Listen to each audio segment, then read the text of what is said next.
Hi guys! If you're having cake pop problems, today I'm showing you all the secrets you need to know, especially how to achieve the most smooth round ball and other shapes. It's literally all about the dough, so we will be covering the perfect recipe for that without being too greasy to fall off the stick, and there's no need for frosting, as well as rolling technique, the basic do's and don'ts, and other fun tricks and hacks to preventing a flat bottom, how to drizzle a spectacular swirl all the way around to dipping and decorating, and much more information. Plus, I wanted to give a big thank you to all my subscribers for your continued support. You guys are my biggest inspiration to make videos. The winner of this cake pop giveaway will receive this 3-tier cake pop stand, 3 luster dusts from Backel in gold, white, and champagne pink, and this super cute sprinkle brush set from Fancy Sprinkles. To enter, you need to be subscribed to my channel here on YouTube and be following me on my Instagram. To confirm your entry, leave a comment below that includes your Instagram name. I'll be announcing the winner on Instagram next week, Sunday, March 20th. And you'll have this fun and creative kit to decorate your own cake pops, along with all the skills from this video as your guide. So be sure to keep on watching! The number one question for anyone that wants to perfect their cake pops is what is a great go-to cake pop dough recipe to help you achieve that smooth, crack-free round shape as the perfect canvas for dipping. All you are going to need are a box of cake mix, eggs, milk, butter, and water. And I recommend to use Pillsbury. I'm not sponsored by the Doughboy, but the results with this product have always been the most moist. You can make any flavor with this base recipe just by switching out the flavor of cake mix that you want and keep everything else the same. For example, here for strawberry, I'm adding 1 box of the mix to my mixing bowl along with 2 eggs, 4 tablespoons of melted butter. This is one of the golden secrets right here. I'll tell you why in a moment. And last is half a cup of milk and 3/4 a cup of water. Then give that a mix until it combines. And back to why butter is better. Butter is an absolute must to achieving the most firm, smooth texture to your dough without leakage or separation, which happens with oil. And I also have another important tip for you after you bake the cake that will change the whole game for you. You want to pour your batter into an 8 by 12 inch pan that has been greased and lined with parchment paper. Don't forget to do that. And we don't want to over bake or brown the cake. On the back of the box, the instructions will tell you to bake at 350 and for a longer amount of time. Instead, I dropped the temperature to 325 and bake for 20 to 25 minutes or until a toothpick comes out clean.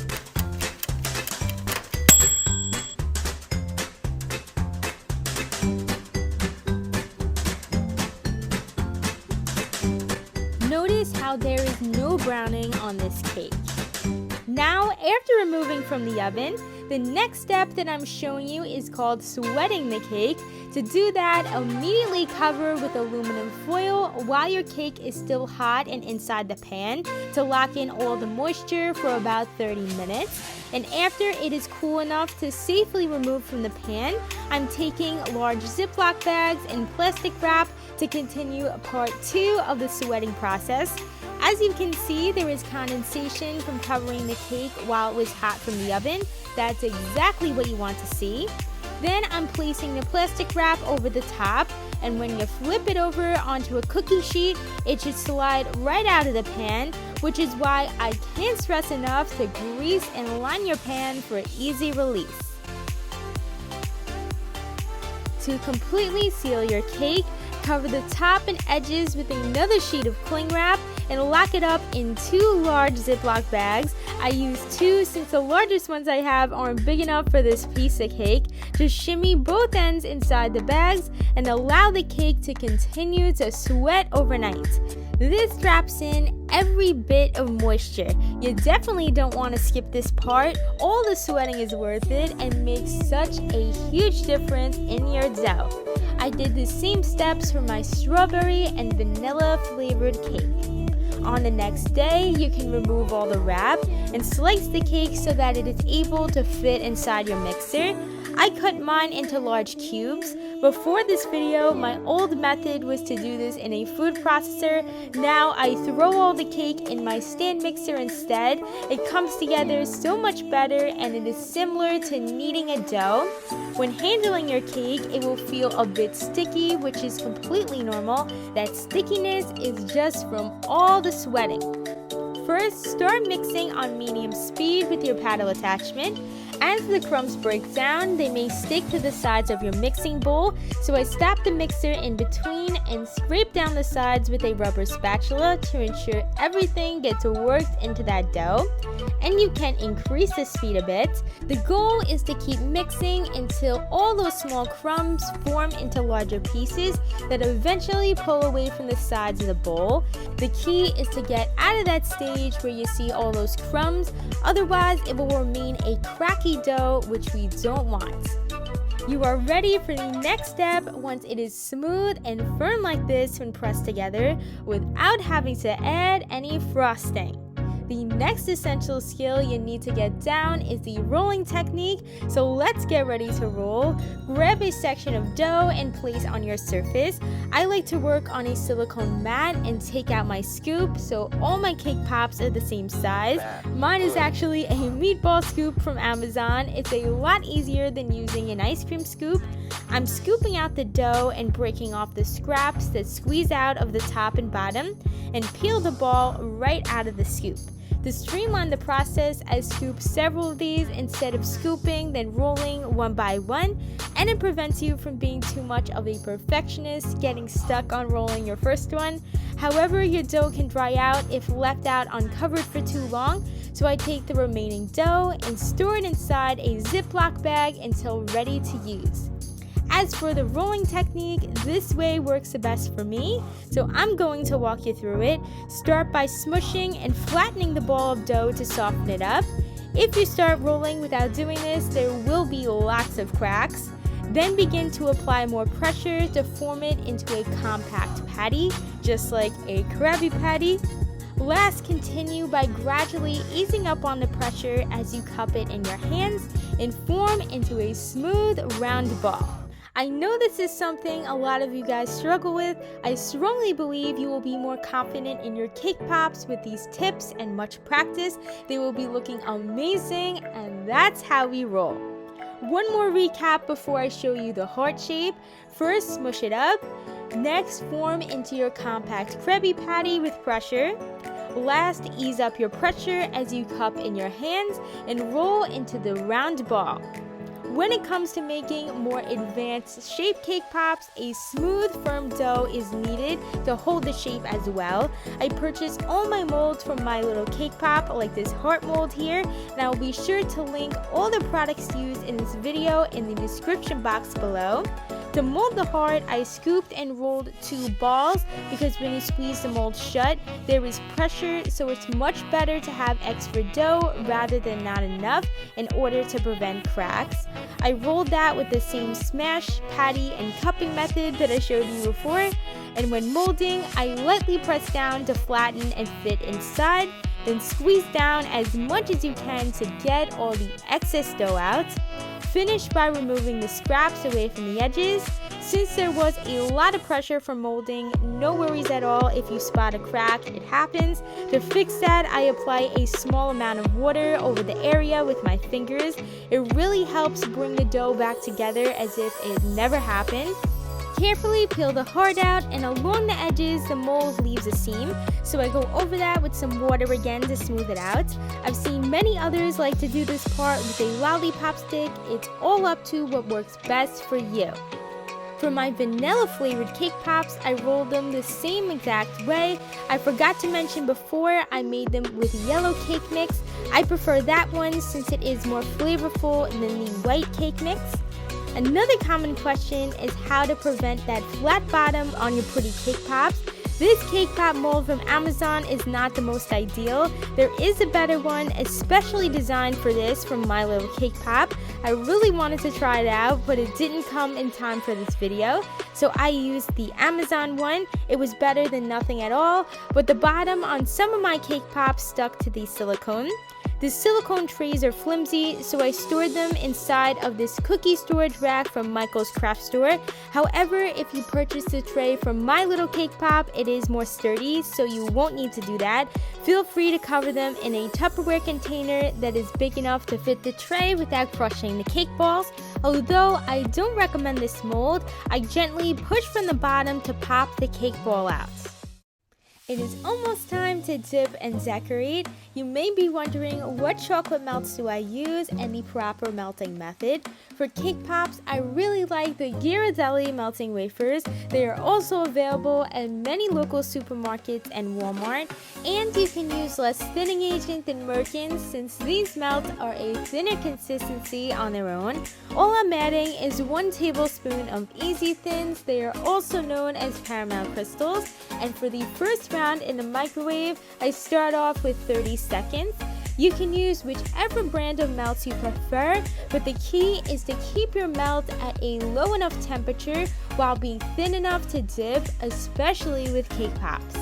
After the first 30 seconds, I microwave in 10-second intervals until completely melted to prevent overheating, and stirring in between. I put my caramel crystals in with the melts. Both are melted so they melt seamlessly together, but if you still see clumps, zap in the microwave for another 5 seconds. But for Ghirardelli and Merkin specifically, you should not go above 90 degrees. It should be a smooth, fluid consistency. Then add in your oil-based candy coloring. The color mill bottles can be roughed open. A little trick is to spin off the cap and push the top into the seal. It will make a small opening there. Gradually mix in a few drops until you reach your desired shade.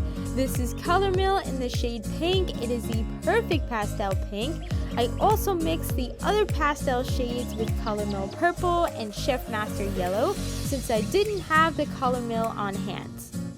Before we insert our sticks, I want to show you exactly what not to do on our dummy cake pops first. Don't dip your lollipop stick into too much chocolate. A little goes a long way, and you will end up with a large plug when you insert the stick into the cake. This is also why it's important to thin your chocolate out enough so you are able to shake it off without being too clumpy. You may think you don't have enough on there, but this dough is super firm. A little chocolate is all you need to anchor the stick in. Another don't is do not chill these in the fridge or dip your cake pops when they are cold, and Merkins or Ghirardelli melts should never be above 90 degrees. Also, this cake pop I poorly rolled, which is another don't. Once you dip and shake off the excess chocolate, don't angle your cake pop too much and twirl off the side, or it will leave a bump on the back no matter how much you try to settle it out. The idea is when you dip a cold cake pop into hot chocolate, the temperature difference causes expansion. It won't happen right away, but after a few minutes, you will see the cracks form on the surface. I wanted to add a side note that the only candy melts that can be dipped above 90 degrees are craft store melts. For example, Wilton or Sweet Tooth Fairy should be at 95 since they are more heat resistant, but follow the same rules of never dipping your cake pops when they are cold. These tips are the do's of what you should do. Dip your lollipop stick into a small amount of chocolate and carefully stick as far as you can go without going through the other side, and look at the difference. After doing this, you want your cake pops to set around 15 minutes on the counter at room temperature before dipping. For the heart, I carefully twist the lollipop stick instead of pushing straight in to prevent adding too much pressure to this delicate shape. Although this dough is super durable, it's always a good idea to be careful.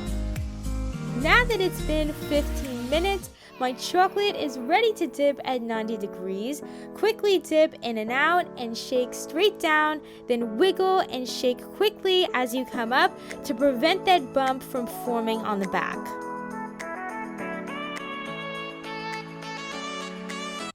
I I dipped my strawberry cake pops in pink and purple chocolate. Dipping the heart is similar. Just make sure not to keep it in the chocolate for too long or it will be a blob instead of a defined heart shape, and shake with the same method so that the top isn't left with any bumps.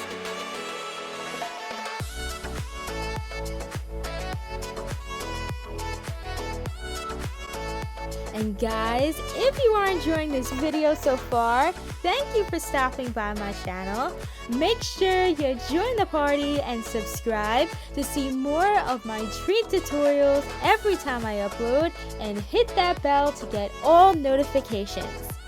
I finished by dipping my vanilla cake pops in white and yellow chocolate. I always match the color that is going on the stick with the color I am dipping the pop into. Last but not least, decorating is everything with making your cake pops pop, but it doesn't need to be that involved. Some simple and cute designs are adding luster dust, sprinkles, and drizzles. These fluffy brushes are the sprinkle brush set from Fancy Sprinkles, which the giveaway winner is getting a set of their own. And one of my favorite lusters here is the Super Pearl Dust from Sugar Art. It creates the most perfect and elegant pearly look. I always luster the lightest color first, that way it doesn't mix with the other colors on my brush. And please excuse all of that luster dust on my hands. Another one of my favorite brands of edible luster dust is called Rolcom. It's sold on Etsy. This shade is the Blush Pastel Pink. After packing on my brush, I tap off the excess and rub it in. I recommend not to apply too many layers because the more you brush over it, the luster starts to come off. I clean my brush in between with a dry paper towel, and for my gold cake pop, it was applied dry. There was no need to mix with vodka to make an edible paint. It should be very intense on its own, as long as the quality of your luster dust is on point. And the purple color was the Rolcom Pastel Violet. The Backel luster dust are also great if there is another brand you want to try. Next, I have a hack. If you want to get your drizzle to swirl all around the entire cake pop, give this trick a try. It's another game changer that takes your drizzle from this to this. For thin, clean lines, I use a textured piping bag. These are my favorites since they are lightweight, anti-burst, and seamless, so you don't get those squiggly lines. Snip a very small opening. The smaller the opening, the thinner the lines. And these bag ties came with my piping bags. They're amazing for maintaining your pressure. Your chocolate should have no thinning agents and be up to 120 degrees for the ideal drizzling consistency, because you don't want it to dry and clog the tip of your piping bag. If you feel it's too runny, wait a few minutes before drizzling. And I'm not joking about this. Get yourself a drill if you don't have one, and practice, practice, practice. This isn't one of those gimmicks that doesn't work, just requires some practice for you to get comfortable with your speed and pressure. And of course, I will link my pink drill in the description box. What you are going to do is start from the bottom left corner and let your chocolate start flowing out of the bag and catch onto the pop as it rotates. Then slowly move almost on a diagonal from the bottom left to the top right while maintaining a light, steady pressure. The most important thing is slow, even movements with the steady pressure, and the slower you go, the closer your lines will be. Your drill should always be rotating in the direction towards you. It's almost like a gliding motion. Don't overthink it. Keep in mind I am right-handed though, so if you are left-handed, you will need to make some adjustments, and now you know the drill. There's nothing like a cake pop topped with colorful sprinkles. My go-to method is to brush my edible adhesive on the top part of the cake pop after the chocolate has completely set. It gives you more time to sprinkle them on instead of when the chocolate is still wet. A little bit is all you need on a smaller brush so that you can scatter them nicely. Since the edible adhesive is sticky, you may be wondering if it's best to apply luster dust before or after the adhesive. It works much better to luster first, then the adhesive after. I tested both and the luster appears clumpy. I hope you guys enjoyed today's cake pop class and you learned something new. Give this video a thumbs up if you did.